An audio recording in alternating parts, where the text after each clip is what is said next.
నిఖార్సైన నాయకుడు అంచెలంచెలుగా విద్యార్థి దశ నుంచి సామాజిక సమస్యల మీద బడుగు బలహీన వర్గాల ప్రజల అభ్యున్నతి కోసం పోరాడుతూ వస్తూ ఆయన ఒక మార్కెట్ చైర్మన్ గా ఒక ఎంపీగా మొన్న రీసెంట్ గా ఎమ్మెల్యేగా గెలిచి ఈ తెలంగాణ రాష్ట్రానికి రాష్ట్ర మంత్రి వర్యులుగా ప్రమాణ స్వీకారం చేసిన పొన్నం ప్రభాకర్ గారు ఒక బడుగు బలహీన వర్గాల నేతగా ఉన్నారు కాబట్టి ఆయనను చూసి కొన్ని వర్గాలు కొంతమంది ఓర్చుకోలేకపోతున్నారు. ఉదాహరణకు తీసుకుంటే రీసెంట్ గా మనము కౌశిక్ రెడ్డి ఘటన కూడా చూసుకోవచ్చు. కౌశిక్ రెడ్డి ఏదో అక్కడ హుజరాబాద్ లో ఏదో లారీని ఆపి వీడియోలు తీపిచ్చి అక్కడ ఏదో జరుగుతున్నది, ఆయన ఏదో పట్టుకున్నట్టు పొన్నం ప్రభాకర్ గారి మీద బురద జల్లే ప్రయత్నం. ఈ విషయంలో మనం తీసుకుంటే కనుక బీఆర్ఎస్ పార్టీ ఏ విధంగా బడుగు బలహీన వర్గాలకు చెందిన నాయకులు ఎదుగుతుంటే ఎట్ట తొక్కుతారు అనే విషయాన్ని ఈరోజు మనం గమనించుకోవచ్చు. కౌశిక్ రెడ్డి గారికి అసలు విషయం తెలుసో లేదో, ఆ ఏదైతే ఫ్లై యాష్ అనే దాని మీద ఇంత తతంగం చేస్తున్నాడో, ఫ్లై యాష్ అయినా బాటమ్ యాష్ అయినా మీకు సింగరేణి ద్వారా ఎన్టీపీసీ ద్వారా అక్కడ ఏదైతే వస్తుందో దాన్ని రోడ్ల నిర్మాణంలో కానీ లేకపోతే బ్రిక్స్ ఉత్పత్తి బ్రిక్స్ తయారు చేయడంలో కానీ తయారు చేస్తుంటారు. అది ఇప్పటిది కాదు, కొన్ని దశాబ్దాలుగా నడుస్తుంది. ఈయన మాట్లాడుతూ ఈ విషయాలన్నిటి మీద బురద జల్లే ప్రయత్నం చేస్తూ ఎన్టీపీసీని కూడా లాగాడు. కాబట్టి ఎన్టీపీసీ మనకు ఒక విషయాన్ని పబ్లిక్ గా చెప్పడం జరిగింది. ఎన్టీపీసీ ఏం చెప్తుందంటే, as per the guide lines issued by the ministry of environment, forest and climate change, every coal or lignite based thermal power plant shall be responsible for utilizing average 100% ash, fly ash and bottom ash generated in a 3-year cycle. 3 సంవత్సరాల్లో ప్రతి 3 సంవత్సరాలకు ఒకసారి ఏదైతే fly ash ఉత్పత్తి అవుతుందో తమ ఉత్పత్తి రంగంలో ఆ ఫ్లై యాష్ ని కంపల్సరీగా 100% అక్కడి నుంచి బయటికి పంపించేయాలి, దాన్ని మిగతా అవసరాలకు వాడాలి, 100% చేయాలని ఎన్విరాన్మెంట్ మినిస్ట్రీ అండ్ ఫారెస్ట్ వీళ్ళు ఇచ్చినటువంటి గైడ్ లైన్స్ ఎన్టీపీసీ ఫాలో అవుతున్నామని చెప్పింది.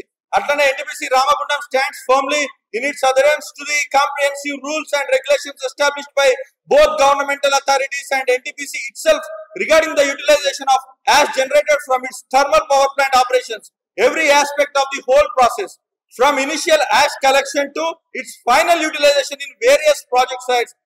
ఇక్కడ ఏదైతే మనకి ఆ ఉత్పత్తి అయినటువంటి ఆ ఫ్లై యాష్ గానీ బాటమ్ యాష్ గానీ అక్కడ తయారైన దగ్గర నుంచి ఎక్కడైతే చివరి వరకు అంటే ఖమ్మంలో ఎక్కడైతే తయారవుతుందో ఈ రోడ్ల నిర్మాణంలో కానీ బ్రిక్స్ నిర్మాణంలో వాడుతున్నారు అక్కడి వరకు ఎన్టీపీసీ పూర్తి బాధ్యత తీసుకుంటుంది. ఆ బూడిదని ఎత్తే దగ్గర నుంచి అక్కడ డంప్ చేసే వరకు టోటల్ ప్రాసెస్ ఎన్టీపీసీ మేమే బాధ్యత తీసుకుంటున్నాం. కాబట్టి ఇందులో ఏ విధమైన అవకతవకలు లేవు. ఏమన్నా ఉంటే మీరు ఎన్టీపీసీని అనవసరంగా బదనాం చేయొద్దు అన్న ఉద్దేశంతో ఎన్టీపీసీ మొన్న 20వ తారీఖు జూన్ రోజున ఈ పబ్లిక్ రిలీజ్ అనేది చేయడం జరిగింది. అట్లానే ఇంకో విషయం చెప్తా ఉన్నా, కౌశిక్ రెడ్డి ఎందుకు ఈ విధంగా ఎగురుతున్నాడు అనే విషయం తెలుసుకుందాం ఒక్కసారి. మొన్న కాంగ్రెస్ ప్రభుత్వం వచ్చి 6-7 నెలలు అవుతుంది అంతే. అంతకు ముందు టిఆర్ఎస్ పాలన నడిచింది 10 సంవత్సరాలు. ఆ 10 సంవత్సరాల పాలనలో మీరు చూసుకుంటే జమ్మికుంట, హుజురాబాద్ చుట్టుపక్కల ల్యాండ్ శాండ్ మాఫియా విపరీతం అయిపోయింది. మీకు మొన్న ఈ 6-7 నెలల్లో కూడా ఎక్కడైతే శాండ్ మాఫియా ఎక్కడైతే జరుగుతుందో మానేరు వాగు గోదావరి చుట్టుపక్కల శాండ్ మాఫియా జరుగుతుందన్న ఉద్దేశంతో మంత్రి పొన్నం ప్రభాకర్ గారు కలెక్టర్ గారిని అధికారులందరినీ హెచ్చరిక చేయడం జరిగింది. ఎందుకు ఈ శాండ్ ఇట్లా పోతా ఉంది అని తెలుసుకుంటే దానిలో పూర్వపరాలన్నీ తెలుసుకుంటే స్థానికంగా ఉన్నటువంటి హుజురాబాద్ ఎమ్మెల్యే ప్రస్తుతం ఉన్నటువంటి కౌశిక్ రెడ్డి ఆ శాండ్ మాఫియా వెనకాల ఉండి ఆ మాఫియాతోనే ఇసుకంతా దండుకుంటున్నారు, కోట్ల రూపాయల ప్రజాధనాన్ని వాళ్ళు కొల్లగొడుతున్నారన్న ఉద్దేశంతో కేసు వేయడం జరిగింది.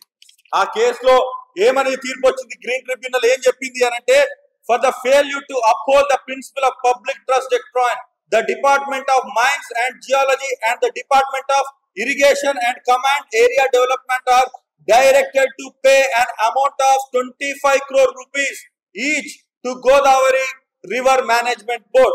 ఏమని చెప్పినారు వాళ్ళు, మీరు ఈ ఇసుక మాఫియా ఇవన్నీ చేస్తున్నారు, ప్రకృతికి ఇబ్బంది కలిగిస్తున్నారు కాబట్టి గ్రీన్ ట్రిబ్యునల్ ఒకటి చెప్పింది, గోదావరి రివర్ మేనేజ్మెంట్ కి ప్రతి ఒక్క ఇందులో ఫెయిల్ అయినటువంటి ప్రతి ఒక్క డిపార్ట్మెంట్, మైనింగ్ డిపార్ట్మెంట్ కానీ ఇరిగేషన్ వీళ్ళందరూ ఒక్కొక్క డిపార్ట్మెంట్ కి 25 కోట్ల రూపాయలు ఫైన్ కట్టండి మీరు గోదావరి రివర్ మేనేజ్మెంట్ బోర్డు కి. ఆ డబ్బుని Godavari river management board Godavari ఎక్కడైతే ప్రవహిస్తుందో ఆ రాష్ట్రాల్లో గోదావరిని కాపాడడానికి ఉపయోగిస్తుంది అని చెప్పి ఆ తీర్పు ఇచ్చింది. అప్పటి నుంచి ఈ 6 నెలల్లో మనకి ఏం జరిగింది అంటే ఈ తీర్పు వచ్చిన తర్వాత ఇసుక మాఫియా బంద్ అయిపోయింది.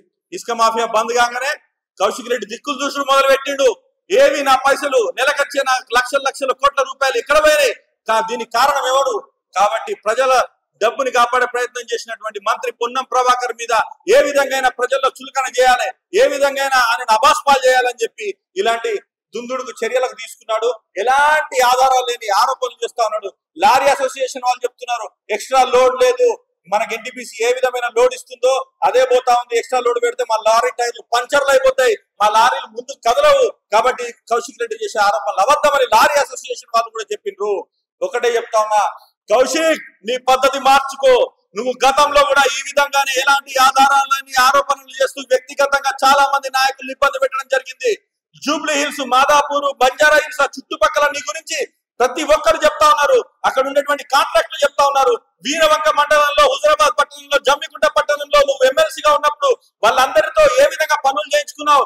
నీ ఎమ్మెల్సీ నిధులు ఇస్తానని అబద్ధాలు చెప్పి పనులు చేయించుకొని తర్వాత వాళ్ళ ద్వారా ముడుపులు తీసుకొని మేము మీకు బిల్లులు రిలీజ్ చేయమని చెప్పి నువ్వు వాళ్ళని బెదిరించిన మాట వాస్తవమా కాదా? కౌశిక్ రెడ్డి, నీ మీద వ్యక్తిగతంగా చాలా ఆరోపణలు ఉన్నాయి, కానీ నేను అవేం మాట్లాడదలుచుకోలేదు. ఒకటే విషయం చెప్తా ఉన్నా, నువ్వు నీ కుటుంబ సభ్యులను రోడ్డు మీదకి తీసుకొచ్చినావు. నీ మైనర్ అయినటువంటి నీ బిడ్డ ద్వారా 1000 కోట్ల రూపాయలు హుజరాబాద్ తీసుకొస్తాను అబద్ధాలు పలికించినావు. ఇప్పుడు అదే బిడ్డను తీసుకొచ్చి చెప్తున్నాను మా నాన్న ఏ రోజు కూడా కాంట్రాక్టర్ల డబ్బులు ముడుపులు అడగలేదని. ఇప్పుడు నీ భార్యని మళ్ళీ రమ్మను, అదే కాటన్ చీరలు కట్టుకొని అదే ఏడుపు ముఖం పెట్టుకొని నా భర్త నిజాయితీ పడడం చెప్పే దమ్ముందా అని చెప్తా ఉన్నాను. నువ్వు అనవసరంగా డబ్బులు దండుకొని మా మంత్రి పొన్నం ప్రభాకర్ గారి మీద, కాంగ్రెస్ పార్టీ ప్రభుత్వం మీద నువ్వు ఏ విధమైనటువంటి దుమ్మెత్తిపోయాలని చూస్తే అది నీకు రివర్స్ కొడుతుంది. నీ ఎమ్మెల్యే పదవి కూడా ఊడిపోతుంది. ప్రజలందరూ చులకనైతే కౌశిక్ రెడ్డి ఖబర్దార్.